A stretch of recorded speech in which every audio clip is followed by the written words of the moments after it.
자, 오늘 우리가 고린도전서 13장 말씀을 부활주일 말씀으로 보게 됐습니다.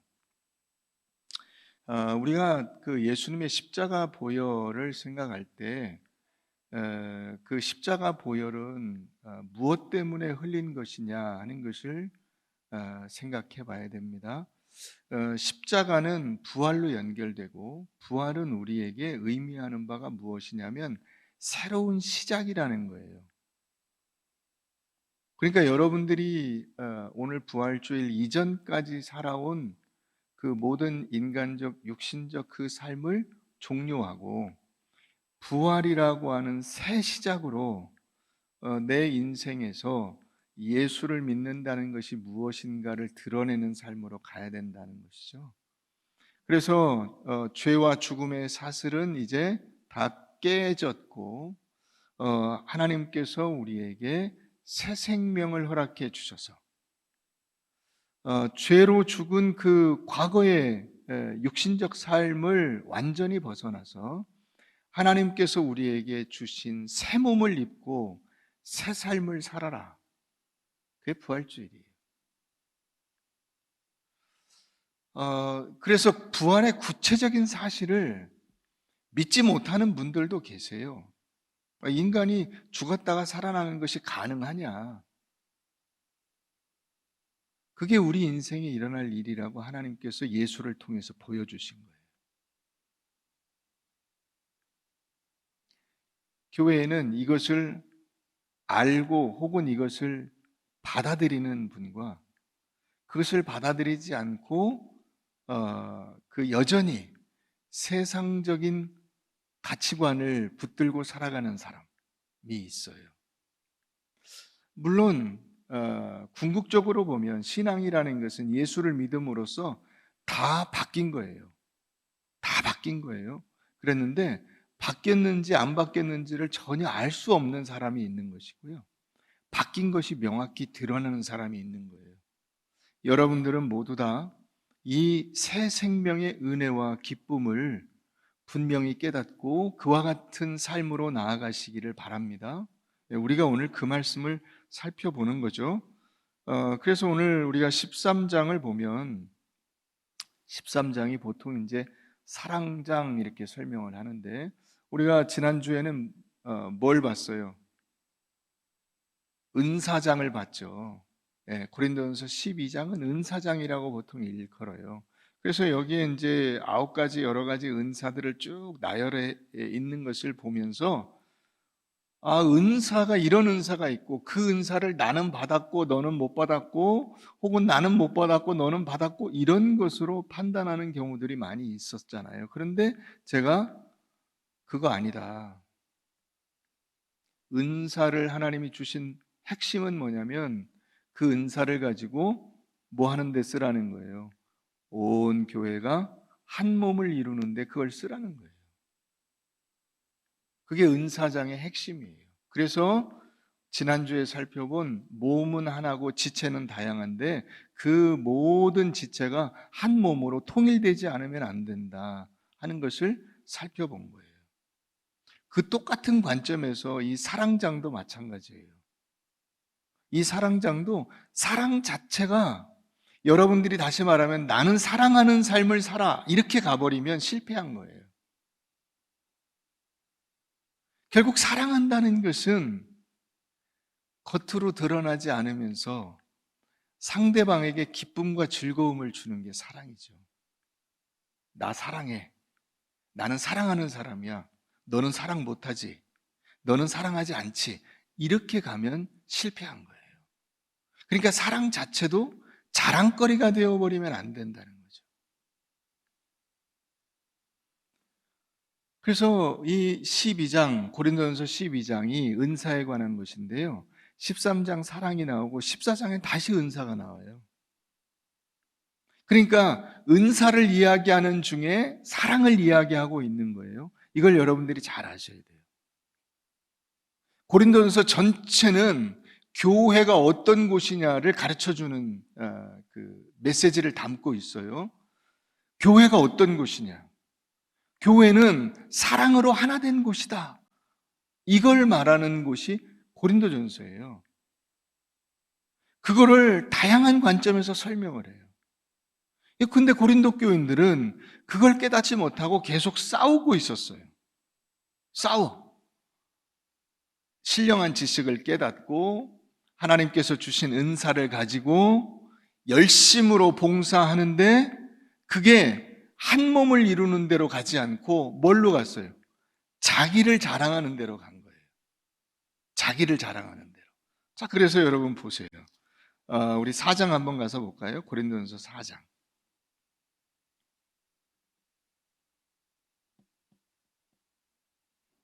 고린도전서 4장 7절 보겠습니다.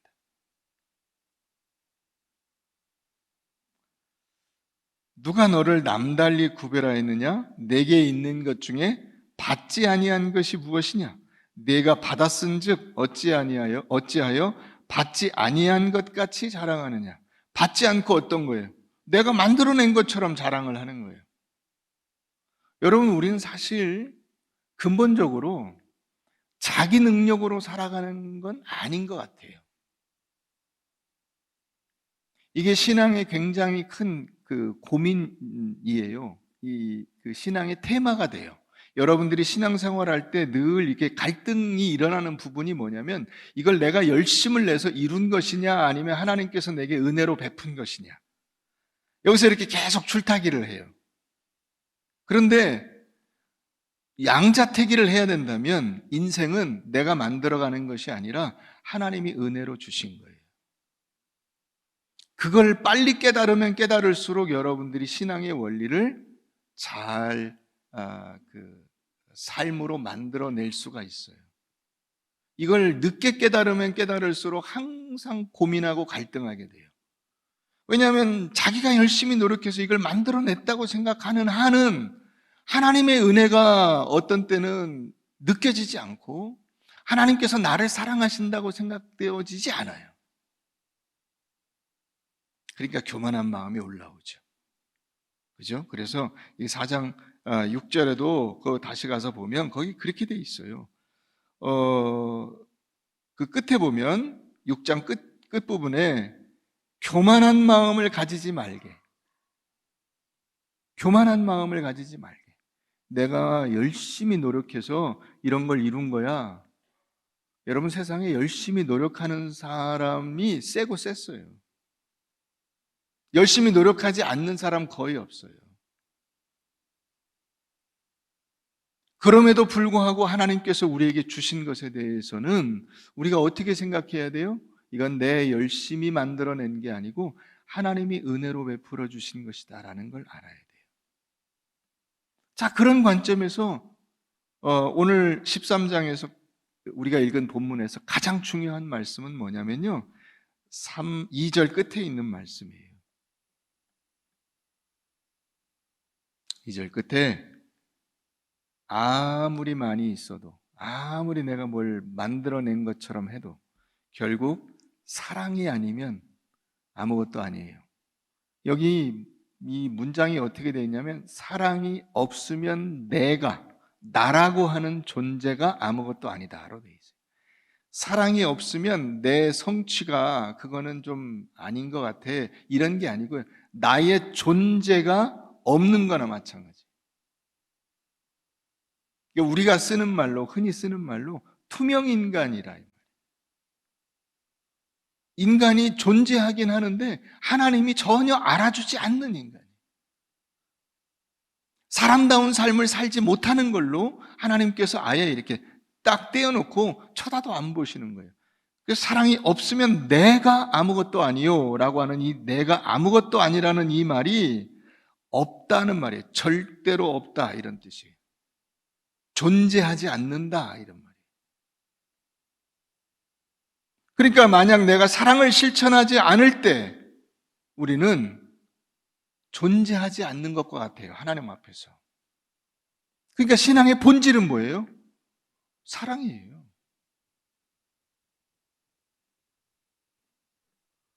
신앙의 본질이 능력이 아니고, 신앙의 본질이 성공이 아니고, 신앙의 본질이 세상적인 어떤 그 영웅적 삶이 아니에요. 예수님이 그걸 보여주신 거예요.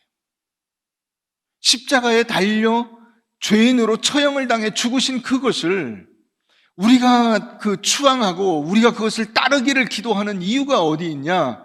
그분이 영웅적 삶을 살았기 때문이 아니에요. 오히려 그분은 세상에서 조롱을 받고 모욕을 당하고 고문을 당하고 처형을 당해서 죽었어요. 근데 우리가 그것을 사랑이라고 보는 거죠. 왜 그게 사랑이죠? 남을 세워주는 것이기 때문에 그렇습니다. 다른 사람을 세워주고 다른 사람을 위해서 내가 나의 생명을 버리는 것이기 때문에 그런 거예요.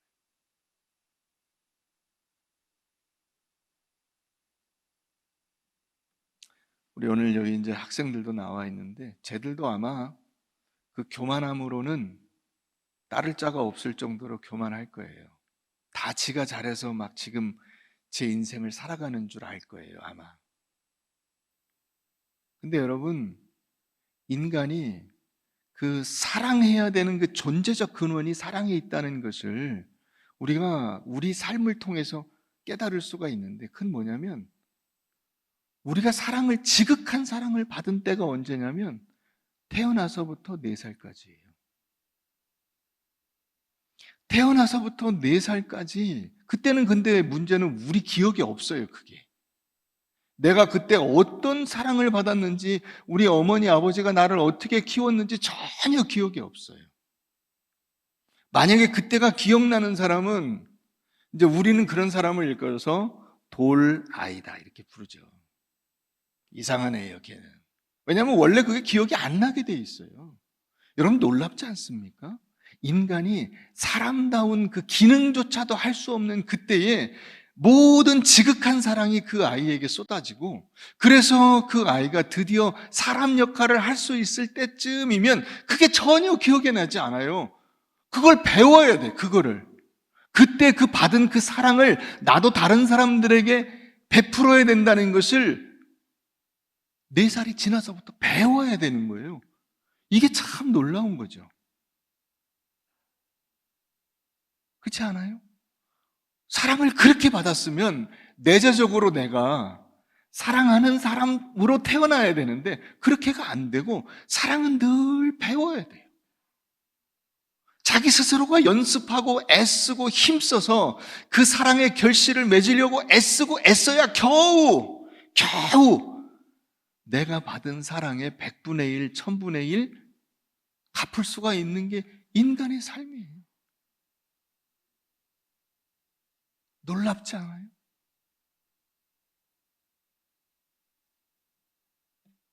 여러분, 그렇기 때문에 인생이 세상적인 성공으로 그 인생의 존재를 드러내는 게 아니고요, 사랑을 배움으로써, 사람다운 삶을 삶으로써 사람이 되는 거예요.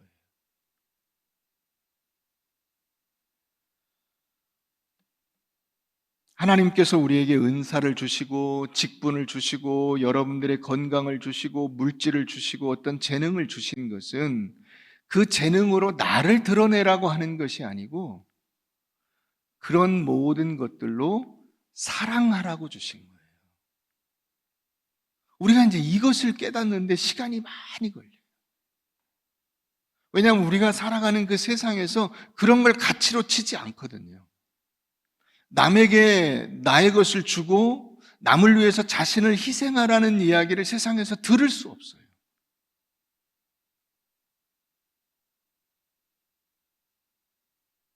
그거는 믿음을 가지고 예수를 알고 하나님을 알므로써 배워가야 돼요.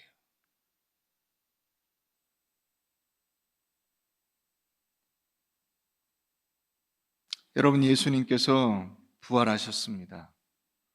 그것은 나의 부활을 예수님이 먼저 우리에게 보여주신 거예요. 너희도 이렇게 부활할 거야를 우리에게 보여주신 게 예수님의 부활이에요. 그래서 우리가 이제부터 어떻게 살아야 되느냐? 하나님의 사랑을 배우고 하나님을 사랑하는 성도로서 살아가게 되는 것입니다. 그 길을 가야 돼요. 그런데 종종 그런 얘기를 들어요. 교회에 사랑이 없다. 교회가 사랑이 없다. 여러분, 그것은 책임 전가입니다. 그런 얘기를 여러분들 하시면 안 돼요. 그 얘기는 내가 사랑하지 않고 있다는 얘기예요. 그걸 고백하는 것에 다름 아닙니다. 교회에 사랑이 없다고 이야기해서는 안 돼요. 왜냐하면 내가 사랑을 해야 될 당사자이기 때문에 그래요. 내가 다른 사람을 사랑해야 될 당사자예요. 내가 교회예요. 내가 꿈과 사랑의 교회야. 그러니까 내가 사랑을 가지고 다른 사람을 사랑해야 돼. 근데 사랑이 없다고 이야기하는 것은 마치 자기 얼굴에 침을 뱉는 것과 같아요. 자기 스스로 자기 부끄러움을 드러내는 것에 불과해요.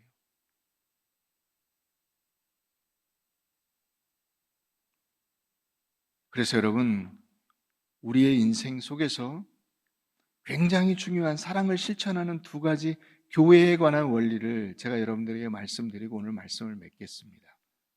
먼저 첫째는 교회는 옳은 것이 다가 아니에요.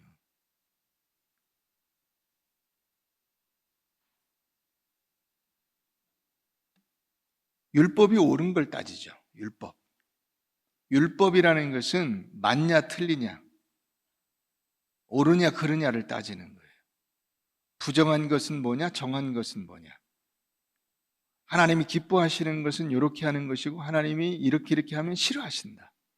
그게 율법이에요.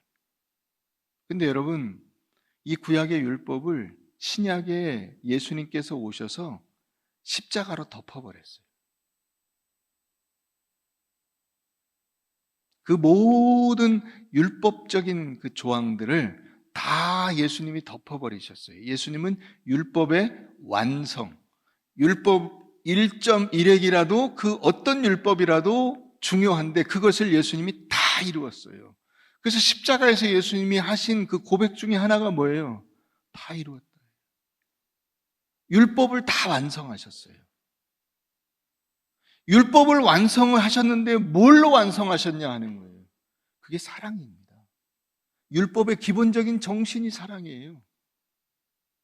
그래서 여러분, 교회에서 이게 맞다 틀리다를 다툴 수 있어요. 어떻게 하는 것이 더 바람직한 일이냐 이런 걸 이야기할 수 있어요. 그런데 그 맞다 틀리다 혹은 어느 것이 더 좋다 혹은 덜 좋다 이런 것을 이야기하다가 한 몸됨, 몸이 하나임을 깨는 대로 가면 안 되는 거예요. 여러분, 예수님께서 십자가에 달려 죽으실 때 제자들이 한 명도 없었잖아요. 다 도망갔어요.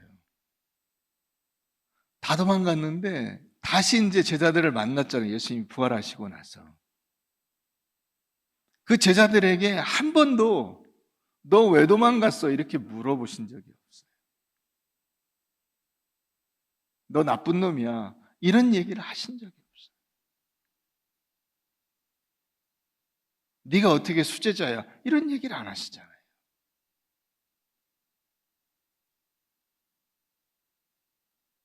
저 같으면 했을 것 같아요. 그러니까 제가 갈 길이 멀은 거죠. 그게 여러분 우리들의 모습이에요. 우린 자꾸 이게 맞냐 틀리냐, 규정이 맞냐 틀리냐 이런 걸 막 따져요. 그건 세상에서 어쩔 수 없어요. 불법이 기본적인 원리이기 때문에 불법이 기본적인 원리예요. 이 예수가 없을 때 우리의 삶은 불법이 기본적인 원리예요. 그냥 법이 없는 내 맘대로 하는 게 원리예요. 그러니까 그걸 따져야죠. 규정을 만들어야 되고 그 규정대로 했냐 안 했냐를 따져야 돼요. 그런데 신앙으로 오면 그렇지 않아요. 하나님께서는 그 모든 것을 오케이. 그래 알았다. 탕자가 그걸 보여주는 거죠. 탕자. 탕자가 아버지한테 재산을 달라고 하는 것은 아버지 연세 드셔가지고 이렇게 오래 사세요. 빨리 돌아가시지. 내가 재산이나 받게. 이렇게 말하는 것과 똑같은 거예요. 그 말이. 아버지가 살아계실 때는 재산 분배를 요구할 수가 없는 게 불문율이에요. 그러니까 재산을 달라고 하는 것은 아버지 빨리 죽으라는 얘기하고 똑같아요. 근데 아버지가 어떻게 해요? 재산을 나눠주죠. 놀라운 것은 그 탕자가 다시 돌아왔을 때, 야, 이 나쁜 놈아, 그걸 안 하잖아요. 그냥 받아주시잖아요. 그게 율법을 사랑으로 덮어버린 거예요. 그게 하나님의 사랑이에요. 그래서 여러분, 우리가 교회에서 무슨 정관을 만들고 뭘 하고 좋아요. 다 좋아요. 그러나 그래서 결국 몸이 깨지는 대로 가면 안 되는 거예요.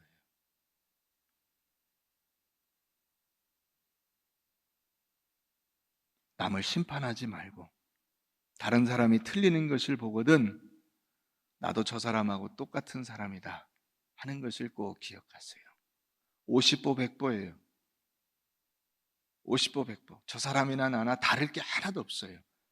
다른 사람을 비판하는 것은 보통 어떤 경우냐면 자기도 그와 똑같은 일을 하고 있기 때문에 그 사람을 비판하고 있는 경우가 많아요. 요즘에 많이 들리는 얘기, 내로남불. 그 얘기예요. 그게 우리의 실상을 그대로 보여주는 거예요. 남한테 뭐라고 얘기할 게 없어요. 내가 그렇게 하고 있어요.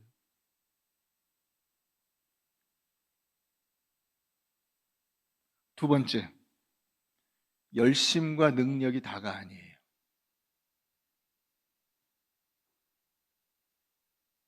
신앙생활은 결국 내 열심과 내 능력으로 무언가를 이루는 게 아니고 내가 낮아져서 남을 사랑하는 대로 가는 거예요.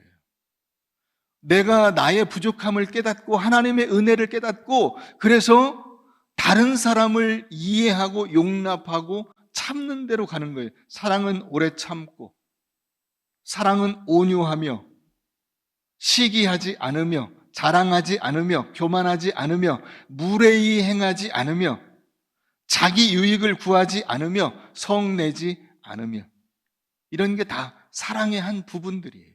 긍정적으로 표현한 것도 부정적인 것들도 다 마찬가지예요. 결국 내가 낮아지는 거예요.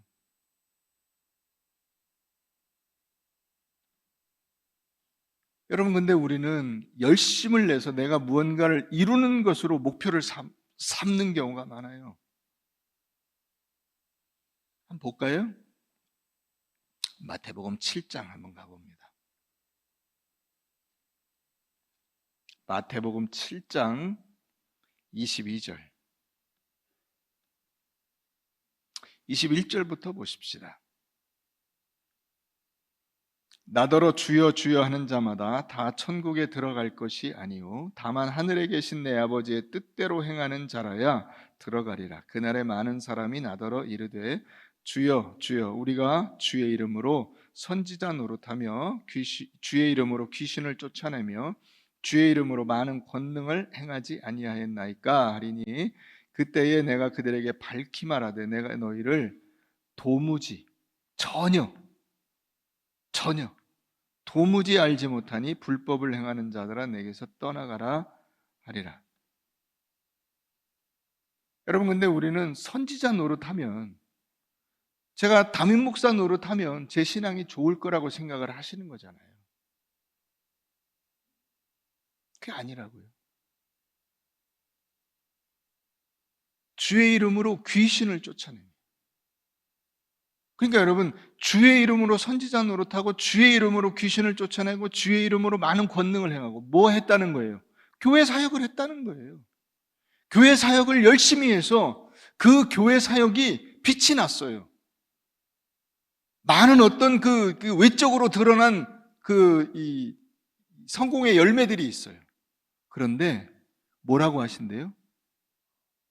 나는 너를 도무지 모른다. 불법을 행하는 자들아 내게서 떠나가라 라고 하신대요.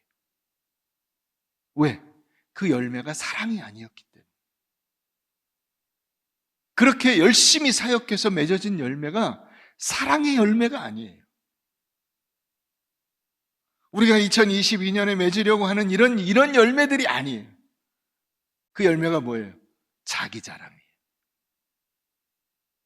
내가 담임 목사야, 내가 장로야, 내가 권사야, 내가 뭐 회장이야, 내가 뭐야, 내가 이 정도 해. 우리 교회에서 나만큼 신앙생활 열심히 철저히 빈틈없이 하는 사람이 누가 있어? 이런 데로 가버린다는 거예요. 그러면 실패한 거예요.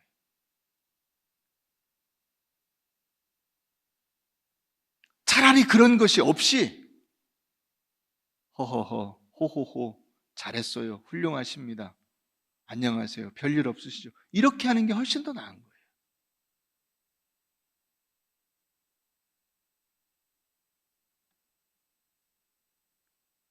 결국 예수를 알고 예수를 닮고 하나님을 향해서 나아가는 그것이 신앙의 본질이에요. 그게 사랑입니다.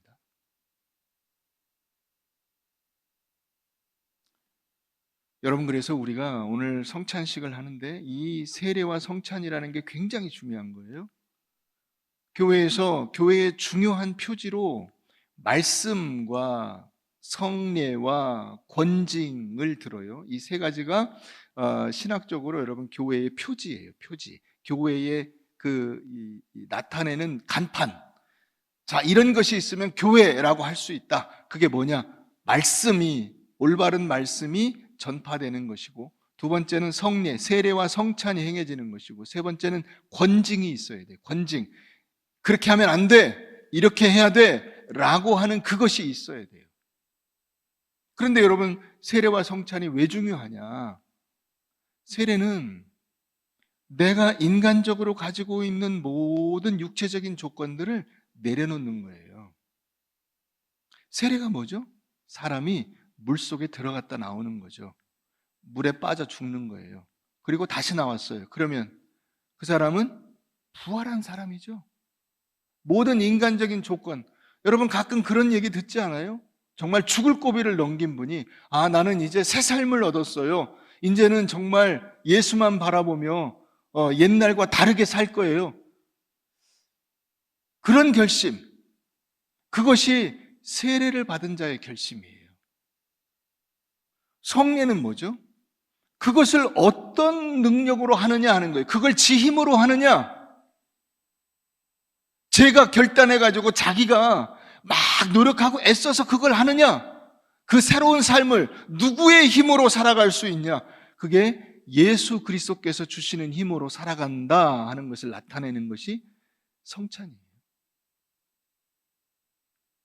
내가 예수님의 몸을 먹어서 그분이 내 안에 계시고, 내가 예수님의 피를 마셔서 그분이 내 안에 혈관에 예수의 피가 타고 흘러 그 피와 이 근육이 나를 하나님의 사람답게 만들어가는 능력의 근원이야. 이게 성찬식이에요.